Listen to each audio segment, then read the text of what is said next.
প্রথমেই নজর রাখবো আজকে 40টি তাজা সংবাদের দিকে। শুরুতেই শিরোনাম। মুখ্যমন্ত্রীর কপ্টারে যান্ত্রিক ত্রুটি, কেশপুরে যাওয়ার পথে কোলাঘাটে জরুরি অবতরণ। মমতার ছবি না থাকলে 10 ভোটও পেতাম না, শিবির বদল 3 বিধায়কের দলের নূতন সমীকরণ।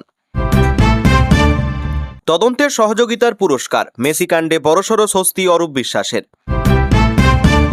পুজো মিটলেই ভোটের বাদ্যি, বাংলায় পুর নির্বাচন কবে, বড় বার্তা অগ্নিমিত্রার। জোড়াফুল প্রতীক কার হাতে, চলতি সপ্তাহে ভবিষ্যৎ নির্ধারণ মমতা ঋতব্রতর। নতুন নীতি নির্ধারণে নবান্নের শিল্পপতিদের সঙ্গে গুরুত্বপূর্ণ বৈঠক, কি বললেন রাজ্যের 2 মন্ত্রী। তৃণমূলে দৈনন্দিন খরচে সিদ্ধান্ত নেবে হাইকোর্টের স্পেশাল অফিসার, সিব্বলের সওয়ালে জবাব সুপ্রিম কোর্টের। পঞ্চায়েত এলাকায় বাড়ি বানাতে নতুন আইন আনছে সরকার, বড় ঘোষণা দিলীপ ঘোষের। অভিষেককে এখনই গ্রেপ্তার নয়, পরপর এফআইআর নিয়ে প্রশ্ন তুলে সাময়িক রক্ষা কবচ হাইকোর্টের। বেনজল দুর্নীতি রুখতে নিচু স্তরে খোলনলচে বদল, 12 জেলা সভাপতিকে সরাচ্ছে বঙ্গ বিজেপি। এবার প্রাথমিক থেকে স্নাতকোত্তর সিলেবাসে বিস্তারিত ক্ষুদিরাম, বড় ঘোষণা শুভেন্দুর। হালি শহরে রেস, এবার কলকাতায় শ্যামবাজারের কর্মসূচির পর মমতাকে শুনতে হলো চোর স্লোগান। ক্লিনচিটের পর ফের তদন্ত, আরজিকর কাণ্ডের অভিক দেকে নিয়ে স্বাস্থ্য ভবনের নয়া পদক্ষেপ। গুটি কয়েক কর্মীর বেতন দিতেই মাসিক 51 লক্ষ, সুপ্রিম কোর্টে জমা পড়ল কালীঘাট তৃণমূলের খরচের বহর।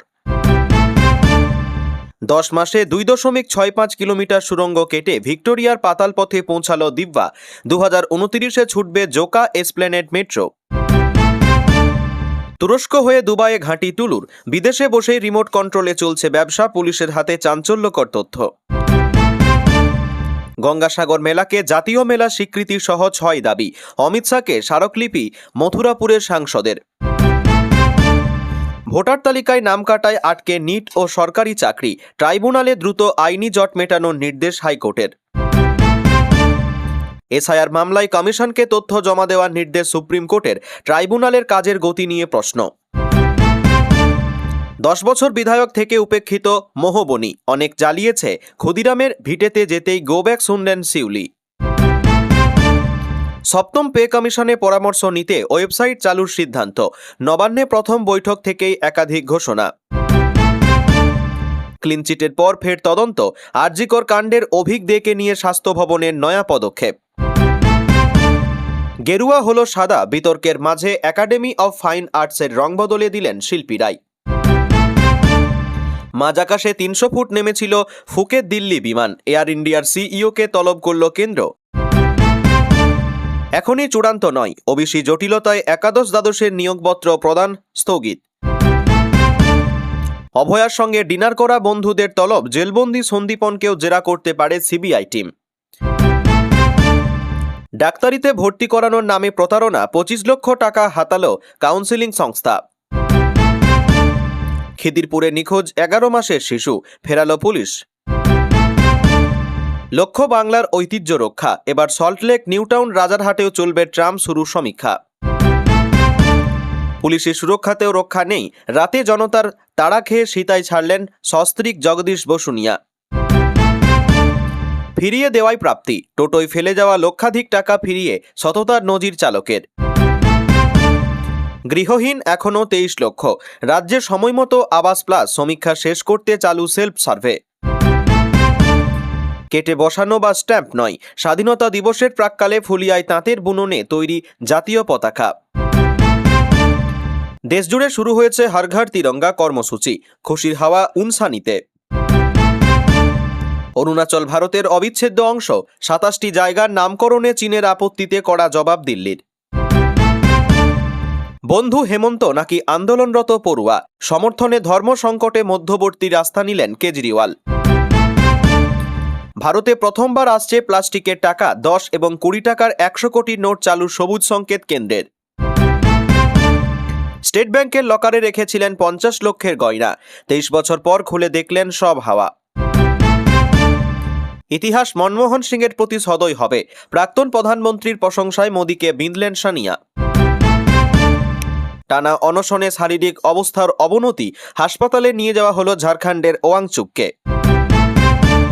এবার আসছি বিস্তারিত খবরে। মুখ্যমন্ত্রী শুভেন্দু অধিকারীর কপ্টারে যান্ত্রিক ত্রুটি, কোলাঘাটে জরুরি অবতরণ করানো হলো কপ্টার। সেখান থেকে সড়কপথে কেশপুরের সভার উদ্দেশ্যে রওনা দেন মুখ্যমন্ত্রী। যদিও শোনা যাচ্ছিল খারাপ আবহাওয়ার কারণেও এই জরুরি অবতরণের সিদ্ধান্ত নেওয়া হয়ে থাকতে পারে। এই সম্ভাবনাতেই সিলমোহর দিলেন মুখ্যমন্ত্রী। কেশপুরের সভা থেকে তিনি জানান, খারাপ আবহাওয়ার কারণেই কোলাঘাট থেকে সড়কপথে সভাস্থলে পৌঁছন তিনি। এদিন দমদম বিমানবন্দর থেকে আকাশপথে কেশপুর হয়ে বাঁকুড়া যাওয়ার কথা ছিল তার। নির্ধারিত সময়ে বিমানবন্দরে পৌঁছন শুভেন্দু। জানা গিয়েছে রওনার আগেই ওই কপ্টারে যান্ত্রিক ত্রুটি দেখা দেয়। তড়িঘড়ি কর্তৃপক্ষ বিষয়টি খতিয়ে দেখেন। এরপর সেই কপ্টারে কেশপুরের পথে রওনা হন মুখ্যমন্ত্রী। আচমকা কোলাঘাট এলাকায় জরুরি অবতরণ করে কপ্টারটি। এদিন দমদম বিমানবন্দর থেকে আকাশপথে কেশপুর হয়ে বাঁকুড়া যাওয়ার কথা ছিল তার। নির্ধারিত সময়ে বিমানবন্দরে পৌঁছন শুভেন্দু। জানা গিয়েছে রওনার আগেই ওই কপ্টারে যান্ত্রিক ত্রুটি দেখা দেয়। তড়িঘড়ি কর্তৃপক্ষ বিষয়টা খতিয়ে দেখেন। এরপর সেই কপ্টারে কেশপুরের পথে রওনা হন মুখ্যমন্ত্রী। আচমকা কোলাঘাট এলাকায় জরুরি অবতরণ করে কপ্টারটি। পালাবদলের পর তৃণমূল কংগ্রেসে যে ভাঙন দেখা গিয়েছিল তা নিয়ে নতুন করে জল্পনা শুরু হয়েছে। এতদিন ঋতব্রত বন্দ্যোপাধ্যায়ের শিবিরে থাকা কয়েকজন বিধায়ক প্রকাশ্যে মমতা বন্দ্যোপাধ্যায়ের প্রতি সমর্থন জানিয়েছেন। তাদের এই অবস্থানের পর রাজনৈতিক মহলে প্রশ্ন উঠেছে, ঋতব্রত শিবিরের শক্তি কি কমতে শুরু করেছে? পালাবদলের পর মমতা বন্দ্যোপাধ্যায় ও দলের শীর্ষ নেতৃত্বের বিরুদ্ধে প্রশ্ন তুলে ঋতব্রত বন্দ্যোপাধ্যায়ের নেতৃত্বে একজোট হয়েছিলেন জোড়াফুল প্রতীকে জিতে আসা একাধিক বিধায়ক। তবে সোমবার বিধানসভায় অন্য ছবি দেখা গেল। বসিরহাট উত্তরের বিধায়ক তৌসিফুর রহমান বলেন, তৃণমূল কংগ্রেস জোড়াফুল প্রতীক এবং মমতা বন্দ্যোপাধ্যায় একে অপরের সঙ্গে জড়িত। তার দাবি, মমতার ছবি না থাকলে তিনি 10টাও ভোট পেতেন না। তিনি আরও জানান, তার একমাত্র নেত্রী মমতা বন্দ্যোপাধ্যায়। সূত্রের খবর, তিনি ইতিমধ্যেই মমতার বাড়িতে গিয়ে ক্ষমা চেয়ে এসেছেন। একইভাবে বারুইপুর পূর্বের বিধায়ক বিভাস সর্দার এবং মেটিয়া বুরুজের বিধায়ক আব্দুল খালেক মোল্লাও মমতার প্রতি নিজেদের সমর্থনের কথা জানান। এরপর থেকেই রাজনৈতিক মহলে ঋতব্রত শিবির নিয়ে নতুন আলোচনা শুরু হয়েছে। এদিকে হালিশহরে মমতা বন্দ্যোপাধ্যায়ের উপর হামলার প্রতিবাদে রাজ্য জুড়ে কর্মসূচি পালন করে কালীঘাটপন্থী তৃণমূল। কলকাতা সহ বিভিন্ন জেলায় প্রতিবাদ হয়। হাজরা মোড়ে পুলিশ এবং তৃণমূল সমর্থকদের মধ্যে ধস্তাধস্তি হয় এবং কয়েকটি জায়গা থেকে কর্মীদের গ্রেপ্তার করা হয়। সবচেয়ে উল্লেখযোগ্য বিষয়, এই কর্মসূচিতেই শোভনদেব চট্টোপাধ্যায়, বিমান বন্দ্যোপাধ্যায়, কুণাল ঘোষ ও পুলক রায়দের সঙ্গে দেখা যায় তৌসিফুর রহমান, বিভাস সর্দার এবং আব্দুল খালেক মোল্লাকে। এরপর কুণাল ঘোষ দাবি করেন, শুধু এই 3 জনই নন, আরও 23 থেকে 24 জন বিধায়ক ফোন এবং হোয়াটসঅ্যাপে তাদের সঙ্গে যোগাযোগ করেছেন। যদিও ঋতব্রত বন্দ্যোপাধ্যায় পাল্টা দাবি করে বলেন, বিভাস সর্দার ও তৌসিফুর রহমানের দায়িত্ব তিনি নেবেন না। তবে আব্দুল খালেক মোল্লা এখনও তাঁদের সঙ্গেই আছেন। পাশাপাশি তাঁর দাবি, তাঁদের শিবিরে এখনও 65 জন বিধায়ক রয়েছেন। মেশিকাণ্ডে আরও খানিকটা স্বস্তিতে প্রাক্তন ক্রীড়ামন্ত্রী অরূপ বিশ্বাস। তাঁর রক্ষা কবচের মেয়াদ অনেকটা বাড়িয়ে দিল কলকাতা হাইকোর্ট। আগামী 30শে নভেম্বর পর্যন্ত অরূপের বিরুদ্ধে পদক্ষেপ করতে পারবে না পুলিশ। মেশি মামলার পরবর্তী শুনানি 17ই নভেম্বর। হাইকোর্টের একক বেঞ্চ আগেই রক্ষা কবচ দিয়েছিল তাঁকে। সেই রক্ষা কবচই আপাতত বহাল থাকছে। অরূপের রক্ষা কবচ বাতিলের দাবিতে শতদ্রু দত্তর করা মামলায় এখনই কোনো হস্তক্ষেপ করল না বিচারপতি সৌগত ভট্টাচার্যের বেঞ্চ। এদিন আদালতে মেশিকাণ্ড সম্পর্কিত দুটি রিপোর্ট পেশ করেন রাজ্যের অ্যাডভোকেট জেনারেল সুরজিৎ নাথ মিশ্র। তিনি জানিয়ে দেন, তদন্তে সব রকমভাবে সহযোগিতা করছেন প্রাক্তন ক্রীড়ামন্ত্রী। আদালত জানিয়ে দিয়েছে, অরূপের বিরুদ্ধে তদন্ত চালিয়ে যেতে পারবে পুলিশ। তদন্ত শেষ হলে চার্জশিটও জমা করা হবে। তবে 30শে নভেম্বর পর্যন্ত তার বিরুদ্ধে কঠিন পদক্ষেপ করা যাবে না। গত ডিসেম্বরে ভারত সফরে এসেছিলেন লিওনেল মেসি। স্বাভাবিকভাবেই তাকে সামনে থেকে এক ঝলক দেখার জন্য উদ্গ্রীব হয়েছিলেন ফুটবল প্রেমীরা। মোটা টাকা খরচ করে টিকিটও কেনেন। কিন্তু চূড়ান্ত বিশৃঙ্খলার কারণে সময়ের আগেই যুবভারতী ছাড়েন মেসি। তারপর ক্ষোভে ব্যাপক ভাঙচুর চালান দর্শকরা। এই ক্ষোভের কারণ ছিলেন প্রাক্তন ক্রীড়ামন্ত্রী অরূপ বিশ্বাস। কারণ ঘটনার দিন শুরু থেকে মেসির সঙ্গে দেখা গিয়েছিল তাকে। সোশ্যাল মিডিয়া ছড়িয়ে পড়ে মেসির সঙ্গে তার একাধিক ছবি, ভিডিও। তার পরিবার এবং ঘনিষ্ঠদের সঙ্গেও মেসির ছবি দেখা যায়। অব্যবস্থার অভিযোগে ঘটনার দিনই গ্রেপ্তার করা হয় মেসির ভারত সফরের উদ্যোক্তা শতদ্রু দত্তকে। তিনি ছাড়া পেতেই অরূপের বিরুদ্ধে বিস্ফোরক অভিযোগ করেন। বলেন, গাজোয়ারি করে প্রভাব খাটিয়ে মেসির কাছাকাছি চলে গিয়েছিলেন অরূপ। সে ঘটনা জল গড়িয়েছে আদালত পর্যন্ত। এই মামলায় অরূপ ইতিমধ্যেই বার তিনেক বিধাননগর দক্ষিণ থানায় হাজিরা দিয়েছেন। পুলিশি তলবে সাড়া দেওয়ার পুরস্কার হিসাবেই বারবার রক্ষা কবচ পাচ্ছেন তিনি।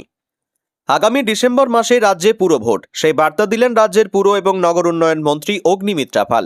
রাজ্যে উন্নয়ন হবে, বহু জায়গায় কাজ থমকে গিয়েছিল, বহু পুরসভায় প্রশাসক বসিয়ে কাজ চলছে। বাঁকুড়া থেকে সেই বার্তা এদিন দিয়েছেন মন্ত্রী। এদিন বাঁকুড়ার প্রশাসনিক সভা করেন মুখ্যমন্ত্রী শুভেন্দু অধিকারী। সেখানে উপস্থিত ছিলেন মন্ত্রী। রাজ্যে পালাবদলের পরে একাধিক পুরসভা ভেঙে গিয়েছে, বহু জায়গায় প্রশাসক বসানো হয়েছে সরকারের তরফে। ডিসেম্বর নাগাদ রাজ্যে পুরভোট হতে পারে, সেই সম্ভাবনার কথা রাজ্য রাজনীতিতে ছড়িয়েছিল। এদিন সেই বিষয়কেই উস্কে দিলেন মন্ত্রী। তাহলে কি পুজোর পর থেকেই পুরভোটের দামামা বাজবে? আগামী ডিসেম্বরে রাজ্যে পুরসভা নির্বাচন হতে পারে বলে গতকাল বাঁকুড়ায় এসে জানালেন তিনি। বাঁকুড়া জেলা পরিষদ অডিটোরিয়ামে পশ্চিমাঞ্চল উন্নয়ন দপ্তরে বৈঠকে যোগ দিতে গিয়েছিলেন পুরমন্ত্রী। অডিটোরিয়ামে ঢোকার মুখেই প্রশাসনের হাতে থাকা পুরসভাগুলির নাগরিক সমস্যার কথা তার কাছে তুলে ধরেন স্থানীয়রা। সেই সমস্যার কথা মন দিয়ে শোনেন মন্ত্রী। পরে সাংবাদিকদের উদ্দেশ্যে জানান, নাগরিক পরিষেবা দেওয়াই অন্যতম উদ্দেশ্য, উন্নয়নের মাধ্যমে বাংলাকে এগিয়ে নিয়ে যাওয়াই লক্ষ্য। অগ্নিমিত্রা বলেন, প্রতিটি দপ্তরই বসে আসে, কোনো দপ্তরে শেষ 15 বছর কাজ হয়েছে বা তার আগের 34 বছর কোথায় কাজ হয়েছে, প্রত্যেকটা দপ্তরকেই হাতে ধরে তৈরি করতে হবে। ডিসেম্বরেই পুরভোট করার কথা ভাবা হচ্ছে, সেই কথাও এদিন জানিয়েছেন অগ্নিমিত্রা। পুরসভাগুলিতে প্রশাসক বসিয়ে পরিষেবা দেওয়ার কাজ হচ্ছে, সেই কথাও জানিয়েছেন মন্ত্রী। কোনো মানুষের যাতে পরিষেবা পেতে সমস্যা না হয় সেসব নিজে লক্ষ্য রাখছেন, সেই কথাও জানিয়েছেন পুরমন্ত্রী। রাজ্যে পালাবদলের পর বাঁকুড়া জেলা 3টি পুরসভার পুরপ্রধান পদত্যাগ করেছেন। ফলে নির্বাচিত পুরবোর্ডের পরিবর্তে ওই পুরসভাগুলির প্রশাসনিক দায়িত্ব এখন প্রশাসকের হাতে। পুরপ্রধানহীন ওই পুরসভাগুলির রাস্তা, নিকাশি, পানীয় জল, আবর্জনা সাফাই সহ নানা নাগরিক সমস্যা নিয়ে এদিন পুরমন্ত্রীর কাছে অভিযোগ জানানো হয়। সমস্যাগুলি শুনে দ্রুত নির্বাচিত পুরবোর্ড গঠনের ইঙ্গিতই কার্যত দিয়েছেন তিনি। জোড়াফুল প্রতীক মমতা বন্দ্যোপাধ্যায়ের হাতছাড়া হলে কি দল রক্ষা পাবে? বেশ কয়েকদিন ধরেই এই চর্চা শুরু হয়েছে বাংলার রাজনৈতিক মহলে। আর প্রতীক শেষ পর্যন্ত হাতছাড়া হলে তৃণমূল কংগ্রেস দলও কি মমতা বন্দ্যোপাধ্যায় রক্ষা করতে পারবেন? এখনও পর্যন্ত যা খবর, সম্ভবত স্বাধীনতা দিবসের আগে চলতি সপ্তাহেই জোড়াফুল প্রতীক মমতা বন্দ্যোপাধ্যায় হারাতে চলেছেন বলে একটি বিশেষ সূত্রের দাবি, যার অর্থ নির্বাচন কমিশন তৃণমূল কংগ্রেস নাম এবং তার জোড়াফুল প্রতীক শেষ পর্যন্ত তৃণমূল নেত্রীর বিদ্রোহী শিবিরের হাতেই তুলে দিতে পারে। সেক্ষেত্রে আসল তৃণমূল বলে প্রমাণিত হয়ে যাবে ঋতব্রত বন্দ্যোপাধ্যায়ের শিবির। মমতার বিদ্রোহী শিবিরের অর্থ একদিকে বিধানসভায় 65 জন বিধায়ক, আর অন্যদিকে সংসদে তৃণমূল ছেড়ে যাওয়া এবং এনসিপিআইতে যোগ দেওয়া 20 জনের সাংসদের দল।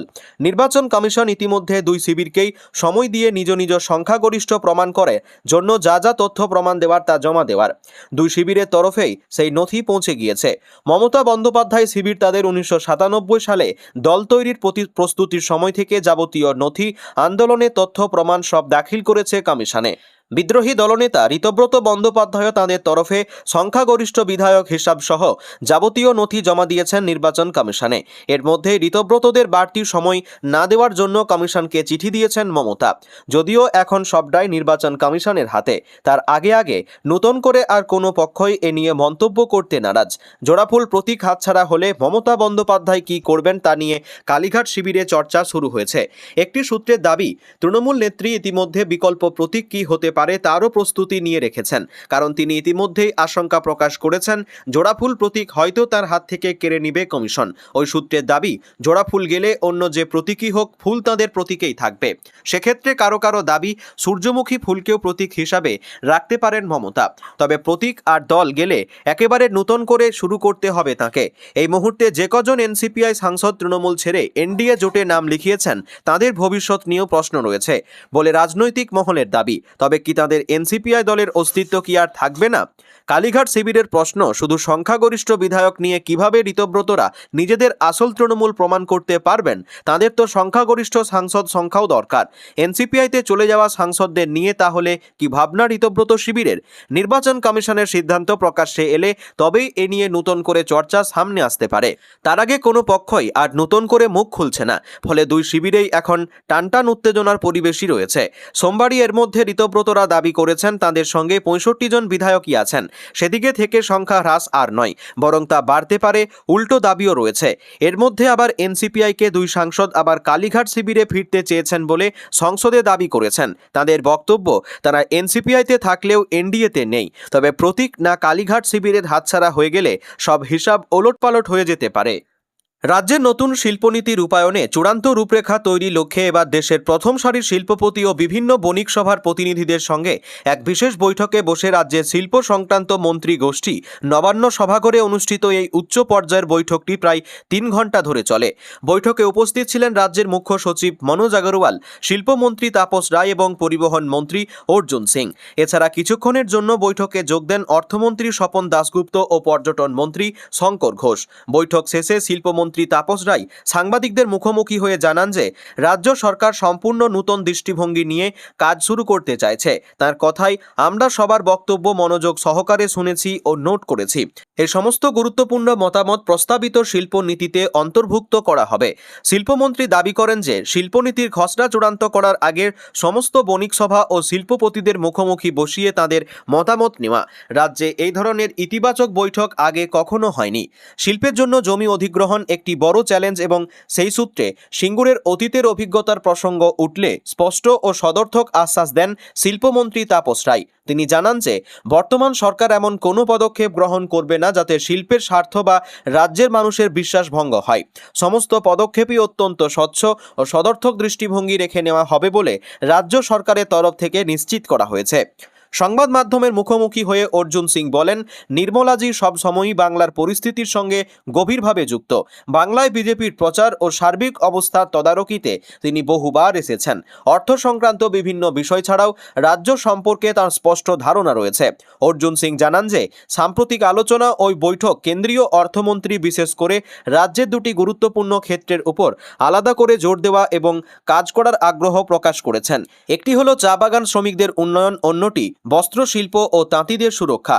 অর্জুন সিংয়ের মতে কেন্দ্রীয় স্তর থেকে এই দুটি ক্ষেত্রে বিশেষ আগ্রহ দেখানোটাই রাজ্য ও স্থানীয় শ্রমজীবী মানুষের জন্য অত্যন্ত ইতিবাচক একটি দিক। তৃণমূল কংগ্রেসের ব্যাংক অ্যাকাউন্টে কত টাকা রয়েছে, কোন অ্যাকাউন্টে এনফোর্সমেন্ট ডিরেক্টরেটের নিয়ন্ত্রণ রয়েছে এবং দলে দৈনন্দিন খরচ চালাতে কতটা অর্থ ব্যবহার করা যাবে, এই নিয়েই গতকাল সুপ্রিম কোর্টে চলল দীর্ঘ শুনানি। কলকাতা হাইকোর্টের অন্তর্বর্তী নির্দেশকে চ্যালেঞ্জ জানিয়ে তৃণমূলের আবেদনের শুনানি হয় বিচারপতি এম সুন্দরেশ এবং বিচারপতি পি ভারালের বেঞ্চে। এর আগে কলকাতা হাইকোর্টের নির্দেশে প্রাক্তন এক হাইকোর্ট বিচারপতিকে স্পেশাল অফিসার হিসেবে নিয়োগ করে তার তত্ত্বাবধানে দলে দৈনন্দিন খরচ চালানোর জন্য 3টি ব্যাংক অ্যাকাউন্ট ব্যবহারের অনুমতি দেওয়া হয়েছিল।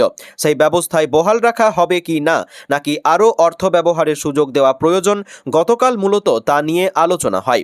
তৃণমূলের হয়ে সওয়াল করতে গিয়ে প্রবীণ আইনজীবী কপিল সিব্বল জানান, দলের প্রায় 250 কর্মী চলতি মাসের বেতন বকেয়া রয়েছে। বেতন বাবদ মোট দায় প্রায় 53,23,000 টাকা। পাশাপাশি অফিস কর্মী, নিরাপত্তা কর্মী সহ বিভিন্ন পরিষেবা দেওয়া সংস্থার পাওনাও মেটাতে হবে। দলের 17টি অফিস চালাতে মাসে প্রায় 1 কোটি টাকা খরচ হয়। নির্বাচনী কাজের সঙ্গে যুক্ত বিভিন্ন ভেন্ডারের বিলও বকেয়া রয়েছে। সিব্বলের দাবি, এনফোর্সমেন্ট ডিরেক্টরেটের অভিযোগে কথিত অপরাধলব্ধ অর্থের পরিমাণ প্রায় 60 কোটি টাকা, অথচ দলের বিভিন্ন অ্যাকাউন্টে মোট 400 কোটির বেশি টাকা রয়েছে। তার প্রশ্ন, অভিযোগের অর্থের তুলনায় এত বেশি টাকা কেন আটকে রাখা হবে? 36টি অ্যাকাউন্টের মধ্যে 5টি সেভিংস এবং ব্যাংক অ্যাকাউন্ট এবং 31টি ফিক্সড ডিপোজিট রয়েছে বলেও জানান তিনি। তার বক্তব্য, ফিক্সড ডিপোজিট ভাঙলেও টাকা সেই ফ্রোজেন অ্যাকাউন্টেই চলে যাবে। তবে কেন্দ্রের হয়ে অতিরিক্ত সলিসিটর জেনারেল SV রাজু জানান, ভারতীয় ব্যাংকের দুটি অ্যাকাউন্ট কোনো সংস্থার দ্বারা আটকে রাখা হয়নি এবং তাদের হিসাব অনুযায়ী সেখানে প্রায় 125 কোটি টাকা রয়েছে। বিচারপতি সুন্দরেশ জানতে চান, দৈনন্দিন খরচের জন্য হাইকোর্টের 9 জুলাইয়ের নির্দেশই কি যথেষ্ট নয়? রাজুর উত্তর, ওই ব্যবস্থায় প্রয়োজনীয় খরচ চালানোর সুযোগ রয়েছে। শুনানিতে দলের অভ্যন্তরীণ বিরোধও সামনে আসে। অভিযোগকারী বিধায়ক বিশ্বনাথ দাসের হয়ে আইনজীবীকে পরমেশ্বর দাবি করেন, কোন পক্ষকে তৃণমূল হিসেবে স্বীকৃতি দেওয়া হবে সেই বিষয়টি নির্বাচন কমিশনের সামনে বিচারাধীন। একাধিক অ্যাকাউন্টে আর্থিক অনিয়মের প্রশ্ন রয়েছে। অন্যদিকে মেনকা গুরুস্বামীর বক্তব্য যে অ্যাকাউন্টগুলিকে আনএনকাম্বার্ড বলা হচ্ছে, তার একটি সংবাদপত্রের অর্থ এবং অন্যটি সদস্যদের কল্যাণ তহবিল, যেখান থেকে কর্মীদের বেতন বা অফিসের ভাড়া দেওয়া হলে নতুন সমস্যা তৈরি হতে পারে। শেষে বিচারপতি সুন্দরেশ স্পষ্ট করে দেন, আপাতত আদালতের লক্ষ্য দলের দৈনন্দিন কাজকর্ম যাতে সম্পূর্ণ থমকে না যায় তা নিশ্চিত করা। 2 মামলায় নিষ্পত্তি করে বিষয়টি হাইকোর্ট নিযুক্ত স্পেশাল অফিসারের বিবেচনার উপর ছেড়ে দেওয়ার কথা জানান বেঞ্চ। মূল মামলায় সংশ্লিষ্ট সব পক্ষ নিজেদের বক্তব্য রাখতে পারবে। গ্রামে বাড়ি তৈরির নিয়মে এবার বড় বদল আসতে চলেছে জানালেন পঞ্চায়েত মন্ত্রী দিলীপ ঘোষ। শহরের মতো পঞ্চায়েত এলাকাতেও বাড়ি বানানোর আগে নিতে হবে নকশার অনুমোদন। ইচ্ছেমতো নির্মাণ করে রাস্তা ড্রেন আটকে দেওয়া দিন শেষ করতে নতুন বিধি আনার পথে পঞ্চায়েত ও গ্রাম উন্নয়ন দপ্তর। খুব শীঘ্রই সেই বিধি কার্যকর করা হবে বলে জানিয়েছেন দপ্তরের মন্ত্রী দিলীপ ঘোষ। শুধু শহরেই নয়, অপরিকল্পিত নির্মাণের জেরে গ্রামাঞ্চলেও বর্ষায় জল জমার সমস্যা ক্রমশ বাড়ছে বলে মনে করছে সরকার। মন্ত্রীর অভিযোগ, বহু জায়গায় পুকুর ড্রেন বুঝিয়ে বাড়ি তৈরি হচ্ছে, ফলে স্বাভাবিক জল নিকাশির পথ বন্ধ হয়ে যাওয়ায় বৃষ্টির জল বেরোতে পারছে না। এই প্রবণতা রুখতেই পঞ্চায়েত এলাকায় নির্মাণের ক্ষেত্রে নির্দিষ্ট নিয়ম চালুর সিদ্ধান্ত নেওয়া হয়েছে। কলকাতায় ভারী বৃষ্টির পর জলমগ্ন পরিস্থিতি নিয়ে প্রশ্নের মুখে পড়েন দিলীপ ঘোষ। তখনই তিনি বর্ষাকালে জল জমা দীর্ঘস্থায়ী সমস্যা এবং তার পিছনে অপরিকল্পিত নির্মাণের ভূমিকা তুলে ধরেন। দিলীপ ঘোষ বলেন, প্রতি বছর অগস্ট সেপ্টেম্বরে বৃষ্টি হয়, জল জমে মানুষের ভোগান্তি হয়। এর কোনো শর্টকাট সমাধান নেই। শুধু কলকাতা কেন, বাকি শহরগুলির দিকে দেখুন, চারিদিকে একই অবস্থা। পুকুর ড্রেন বন্ধ করে টাকা পয়সা দিয়ে বাড়ি করে নিয়েছে। যে পুকুরগুলিতে জল জমা হতো সেই পুকুরগুলি নেই। দিলীপ ঘোষের বক্তব্য, এতদিন পঞ্চায়েত এলাকায় বাড়ি তৈরির ক্ষেত্রে শহরের মতো বিস্তারিত আইনি কাঠামো না থাকায় সেই সুযোগ নিয়েছেন অনেকে। নতুন আইনের প্রয়োজনীয়তা ব্যাখ্যা করতে গিয়ে মন্ত্রী বলেন, আমরা পঞ্চায়েতে নতুন আইন আনছি যাতে এই ধরনের বেনিয়ম না হয়। রুরাল এবং আরবান এর মাঝে একটা শব্দ চালু হয়েছে, রারবান। এই এলাকায় যথেচ্ছ বাড়ি করে রাস্তা আর ড্রেন আটকে দেওয়া হয়েছে। পঞ্চায়েত এলাকায় বাড়ি করলে কোনো আইন ছিল না, এক পাতার একটা নির্দেশিকা ছিল। একাধিক রাজ্যে এর জন্য আইন তৈরি হয়েছে, কারণ গ্রামে এখন অনেক বড় বড় বাড়ি তৈরি হচ্ছে, ফ্ল্যাটও তৈরি হচ্ছে। সেই জন্য আমরা বিভিন্ন রাজ্যের আইন স্টাডি করে একটা আইন তৈরি করেছি, সেটা সিস্টেমে দেওয়া হয়েছে। অর্থ দপ্তর পর্যন্ত গেছে। খুব শীঘ্রই আমরা বিধি নিয়ে আসছি যাতে শহরের মতো গ্রামেও আইন মেনে বাড়ি তৈরির অনুমতি পাওয়া যায়। নতুন বিধি কার্যকর হলে পঞ্চায়েত এলাকায় বাড়ি তৈরির আগে অনুমোদন নেওয়ার বিষয়টি বাধ্যতামূলক হতে পারে। শুধু ছোট বাড়ি নয়, বড় বাড়ি এবং ফ্ল্যাট নির্মাণের ক্ষেত্রেও নিয়ম মানতে হবে। নির্মাণের নকশা, জায়গার ব্যবহার এবং রাস্তা নিকাশির সঙ্গে সামঞ্জস্যের বিষয়গুলিও নতুন ব্যবস্থার আওতায় আসবে বলে দপ্তর সূত্রে জানা যাচ্ছে। স্বভাবতই বিধি কার্যকর হলে পঞ্চায়েত এলাকায় নির্মাণের ক্ষেত্রে এতদিনের তুলনায় অনেক বেশি নিয়ন্ত্রণ আসতে পারে। 26-এর ভোটের ফলের পরেই একের পর এক এফআইআর তাঁর বিরুদ্ধে। তবে তৃণমূল কংগ্রেসের সর্বভারতীয় সাধারণ সম্পাদক অভিষেক বন্দ্যোপাধ্যায়কে এখনই গ্রেপ্তার নয়, 31শে অগস্ট পর্যন্ত রক্ষা কবচ দিল কলকাতা হাইকোর্ট। বিধানসভা নির্বাচনের ফল প্রকাশের দিন 4 মের আগে তাঁর বিরুদ্ধে কোনো এফআইআর দায়ের হয়েছিল কিনা এই মামলার শুনানিতে কেন্দ্রের অতিরিক্ত সলিসিটর জেনারেল এসভি রাজুর কাছে তা সরাসরি জানতে চান বিচারপতি সৌগত ভট্টাচার্য। এএসজি স্বীকার করে নেন যে 4 মের আগে অভিষেকের বিরুদ্ধে এমন কোনো মামলা নথিভুক্ত ছিল না।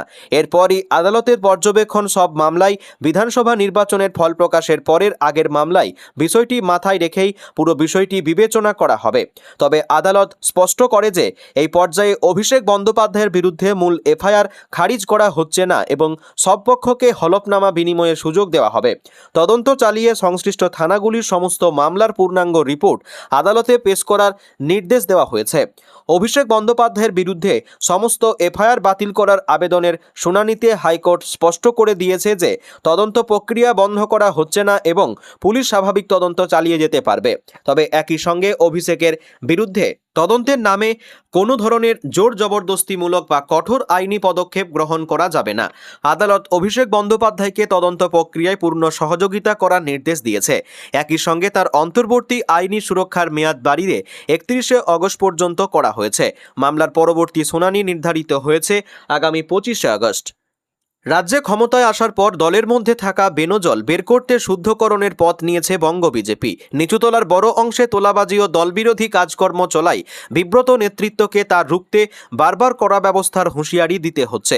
সাসপেন্ডের সংখ্যা ছড়িয়েছে 250-র বেশি। দলবিরোধী অনৈতিক কার্যকলাপ করা হাতে নিয়ন্ত্রণ করার দায়িত্ব মূলত যাদের হাতে, সেই জেলা সভাপতিরাও অনেকেই সেই কাজে ব্যর্থ।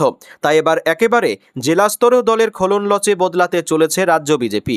এখনও পর্যন্ত যা খবর, সব ঠিকঠাক থাকলে খুব শীঘ্রই 12 জনের বেশি জেলা সভাপতিকে সরিয়ে দেওয়া হতে চলেছে। বদল হতে চলা এই সমস্ত সাংগঠনিক জেলার দলের সভাপতিরা নিজেদের দায়িত্ব পালন করতে পারছেন না বলে অভিযোগ এসেছে শীর্ষ নেতৃত্বের কাছে।